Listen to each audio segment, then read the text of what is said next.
Now, I want to take this interview with you to another level now and touch upon as much as you can the difference between inverted magic via sorcery, right, versus true magic. Okay.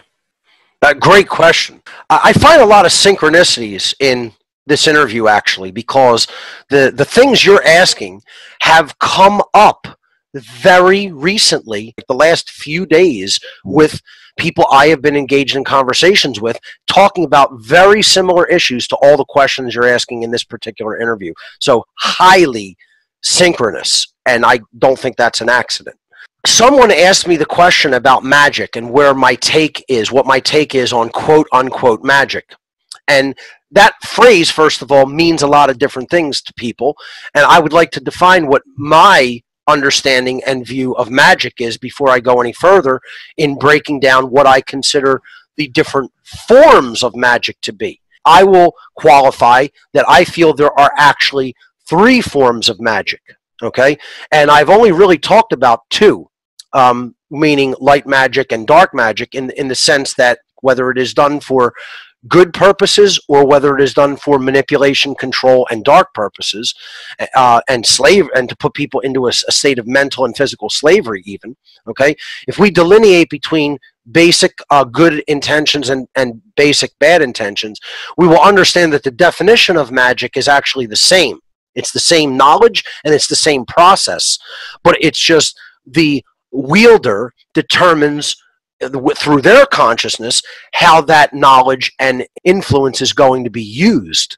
So it is about, the consciousness and the intent of the user of that methodology. So let's define the term magic first. Magic is the science and art and ability to influence change to occur in the world that is in accordance with the will, meaning 2 different things.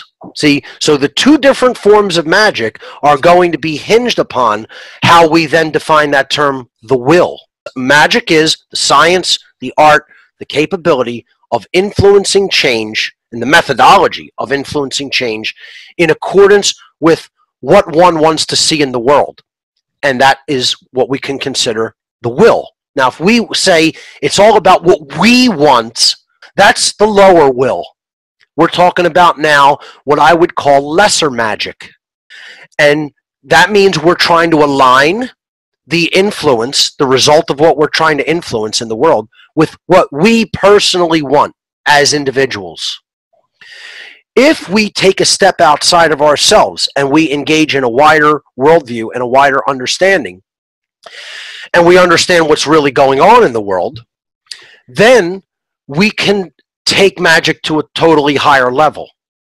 If we employ it to influence things in the world and change them in accordance with the higher will, the will of creation, the will of the universe, okay?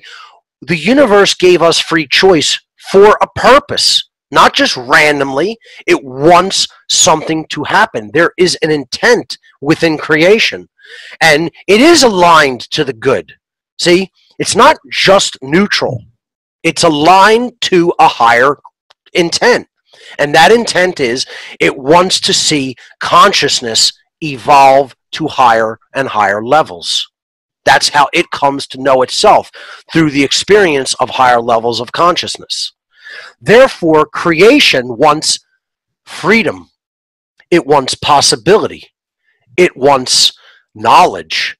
It wants higher states of complexity and evolutionary progression to go on and on and on. It wants growth.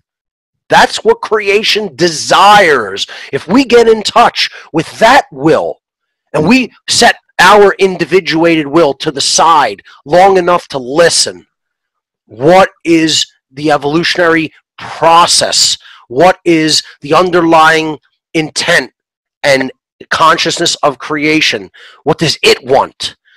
silence the mind enough that's all day long from getting up until we fall asleep saying, this is what I want, this is what I want, this is what I want. Shut that voice off for a moment and say, just for a minute, forget about what I want and listen to what the universe wants. Is there a preferred state of things that the universe is trying to achieve? Or is it just random? Whatever happens, happens. Do you think that the universe is not an engine of order? Is it not an engine of law? Is it not an engine of creation and developing new layers and levels of complexity and understanding and knowledge and just everything? It wouldn't have bothered to come into existence if that wasn't the purpose for what it was attempting to do, to learn and to grow to higher levels of awareness and consciousness. So when we recognize that that is the intent of what creation is trying to achieve, and we align our individuated will to that higher will, that's higher magic.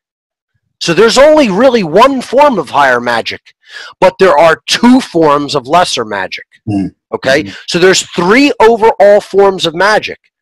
Two of them are lesser, in which case we are not going to align our will to the higher will. To influence things in accordance with the lower will, the individual will, there's two forms that can take. One is non-harmful, yet self-interested, meaning it is in a service to self modality. It's not in service to others modality, and it's not in service to truth modality. Okay? It's just saying, this is what I want for me, because it's good for me. Me. Okay? Yet, what you are doing is not actually harmful to others. So this is when people do spells for luck, spells for prosperity, spells for sex, spells for, influence with people, for better jobs, for a better home, for health in the family, all that. It's still all stuff we want for us. Me, us. Okay? So this is a form of non-harmful lesser magic. Then there's a form of harmful lesser magic, and this is the school of sorcery. This is where the sorcerer's mindset is at. This is where the social engineer's mindset is at. This is where the controllers, the sick, psychopathic control freaks of the world, this is where their mindset is at. Okay? So the dark priest class is firmly rooted on this third form of magic that I'm going to talk about, and that is sorcery. We're talking about influencing events and situations in people's mind to rearrange the events of the world the way this small cabal of individuals want it to turn out for their benefit at the expense of other people, even if it means great harm results and great theft of what is not theirs to take as a result of putting this influence and quote-unquote dark magic into effect in the world. So this is lesser magic that is harmful. So I look at there's really three kinds of magic, or in other words, influential work that we do with in the external domain. We could do it in the internal domain as well. Okay, but I think the internal domain, the lesser work, is to get our house in order. And that's also part of the great work. Okay, you have to realize, though, that's the initiatory stage. This is initiation. Right. Getting your house in order is initiation. But then the rhetoric stage of actually going out into the world and then spreading this knowledge and truth to help other people initiate the betterment of themselves and then also become teachers is part of the greater magic. But the initiatory stage I would look at as this is positive light work that we do upon ourselves. Okay? So you have to have some enlightened self-interest, okay, to get your house in order. Then I would say that's part of this magic that is for the self, okay? But if we do that in a non-harmful way and in a way that builds us up to better people, then we could really get involved in greater magic. Greater magic is we recognize the will of creation. We recognize there's this dark force that is set against the will of creation, is trying to manipulate everybody into not understanding that there is any underlying intelligence in creation to begin with, and that there's no soul within the individual or spirit within the individual that is a reflection of the creation, is a reflection of the universe. we want to deny, they want to deny that spiritual aspect and have people not look at it to destroy them spiritually, and then own them mentally and physically as their slaves to get them to do whatever they command and bid, their selfish, sick, psychopathic bidding. So that's what this cabal of sorcerers is doing. But what the great work is to do, real greater magic, is I'm going to align my will with creation's will to help to build an environment that is conducive for learning and growth. And then we're going to work toward real freedom to abolish the state of spiritual, mental, and physical slavery that has been built on this planet as a prison world, which it has become, which is not what it is or was intended to be, but it's what, in our ignorance and in our soul sickness, humanity has allowed it to become. And so that great work is what I consider real greater magic. If people only stay in one of the forms of lesser magic, in one of the forms of just purely self-interested service to self magic, they can never truly be happy or fulfilled.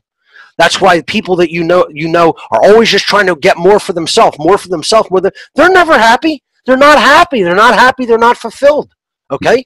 I may not be happy with the current human condition, but guess what? When it comes to who I am as a being, couldn't be happier. I'm good with who I am because I've done this spiritual work and I've done the homework to understand how screwed up I was and to get my head right and get my spiritual aspects right. And then start teaching others. I'm doing what I'm here to be doing. I'm helping to do the great work of truly higher magic. And until people really get onto that, you're not going to see real, true fulfillment in your life. You're not really going to be able to say that you're happy with who you are, regardless of your circumstance. You can still say, hey, I don't particularly like how life is going on this planet, okay? I mean, living as a slave every day because of other people's ignorance and what they believe, absolute psychopaths claim and have a right to and accept erroneously that these people have these rights and these claims are legitimate, okay? Every day around this kind of ignorant thinking and the ignorance of the population, it's painful. It's not easy. It's not comfortable. It's not something I'm happy about, that I have to live on a world that's this sick and dumb. Okay, where the people are this mentally and spiritually sick and dumb. Okay, that doesn't make me happy. That's not the level of happiness and fulfillment that I'm talking about. That's situational happiness. That's like, well, is everything the way you want it around you? Okay, I'm comfortable and I'm happy. Not what I'm talking about is real, genuine happiness. I'm talking about, I know that I'm on the right side. I know that I'm on the side of truth. I know that I'm on the right side of history. I know that I'm following the footsteps of truly good people that wanted to make this place better. And I'm doing what I'm supposed to be doing, to service the will of creation, to be one of its change agents, to help bring in what it wants to see for all of creation, okay? Which is what would be the maximum benefit for all, which would lead to true happiness and comfort and peace and harmony, etc., and real freedom. But until we align our will with that higher will, we're serving lesser magic all the time. Right. You know? And that's a very difficult place for people to get their head out of, because in Satanism, they propagate the idea of self-preservation and selfishness as being the highest motivational force, not service to truth, not service to higher forms of consciousness and love, not service to what the universe really wants to create and what it wants to see happen. Okay? We've been given free will, so that outcome is not necessarily assured, even though the force of evolution wants to nudge us along. It's up to us to make it happen. We have to consciously take the reins and direct our evolution at this point. You know, the biology got us up to this point. Now we have the functional mindset to understand natural law and to understand the evolutionary progress and to align our will with it. And that's a free will choice. We choose to do that, we're going to see tremendous positive progress. We refuse, there's that word again, the ultimate sin. We refuse the truth and we don't align ourselves with that process of evolution.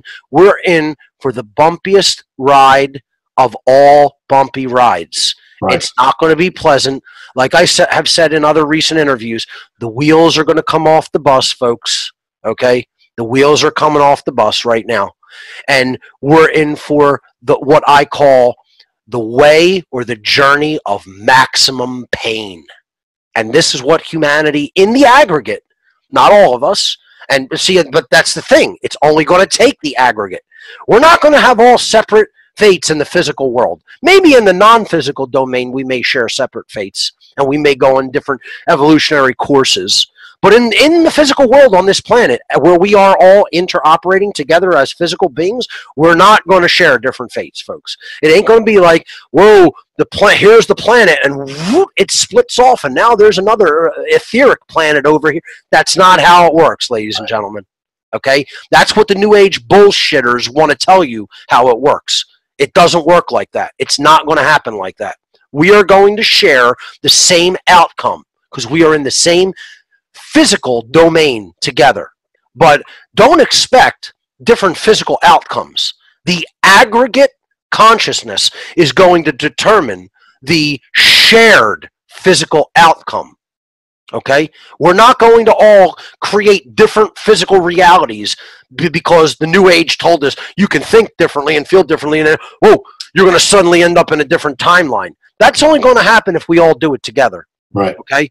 That we have to use our free will to redirect our mental processes and then take control of our behavior to align it with natural law, the moral laws of creation. Then, if enough people do that in the aggregate, we're going to see a different and positive outcome. But right. To be honest with people, once again, I'm going to tell you how it works, but then I'm going to give you my honest assessment. And my honest assessment is not positive. There's not a positive prognosis here. I cannot, in good faith and in good conscience, tell people something that I do not accept or believe is happening. Okay? It can happen. Right. No one should read the negative things that I say as it must be this way. Right. There's nothing I can stress more than that. Is it does not have to be this way. Right. It's just it's the natural law consequence. That's it. Of certain actions and the law of cause and effect, right? And it just works that way. You put your hand in a fire, it is going to burn your flesh. That's the consequence of putting your hand in the fire. If you don't want your hand burned, you don't put it over a fire or in a fire. The end. That's how the law works. The law does not care about the flesh of your hand. The law is a boundary condition that is set by the universe. This is fire. This is flesh. Do the math when they come together, and you will understand what will happen. If you don't do the math and understand what will happen, you are going to suffer the suffering and the consequences for your level of ignorance. Should you decide, I'm going to go and touch fire and think I'm going to remain unharmed. Well, good luck with that. And let me know how it works out for you. That though, man, because you got like the firewalker yogis that do this sort of thing. And that's another thing about magic. A lot of these sorcerers that are out there mesmerizing people, like David Blaine, people want to say it's illusion. I really don't think it is, because they do have a certain level of knowledge about how things actually work, but they're staying in that lesser magic. Sure. And using it to mesmerize people instead of actually teaching people how they can come into alignment with cosmic law. And that's what I want to talk about next, the raw power of cosmic law.